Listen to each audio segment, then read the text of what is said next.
Okay, you guys, so we're going to be using a dial indicator to measure lateral runout, and there are two types. There's a clamp-on and a magnetic one. In this situation, I'm using a clamp-on. Basically, I'll just screw this right into there, and then you just grab your dial and you put it right in there. It's pretty simple. You just kind of pull it and it holds it in once you release it. This needle is going to be measuring the lateral runout, which is the side-to-side movement of the rotor on the hub. This is measured in thousandths of an inch and usually shouldn't vary between 3 thousandths of an inch, but you have to make sure because cars are different, so check the manufacturer specification. So LRO, or lateral runout, is going to cause DTV, which is disc thickness variation, and that in turn also causes brake pulsation. In that case, you need a micrometer to measure 6 different spots on the rotor, and that will tell you whether it still has material left to machine or whether you have to replace the rotor.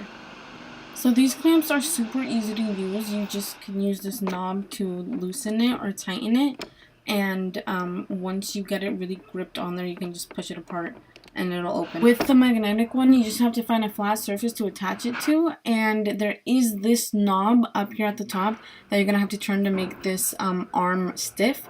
So you can put your dial indicator on the rotor, put it a 1/2 inch in, and there's this knob that you can use to zero it out as well. And then you turn it, and on this side, I didn't have any lateral runout. It was amazing. I mean, these are new rotors, so I shouldn't have any.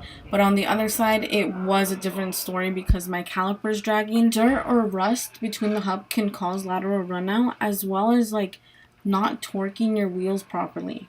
Alright, that's all I have for you today. I hope you learned a little bit of something. Go ahead and like, comment, share, and subscribe. Maybe add me on Snapchat if you'd like. And have an amazing day.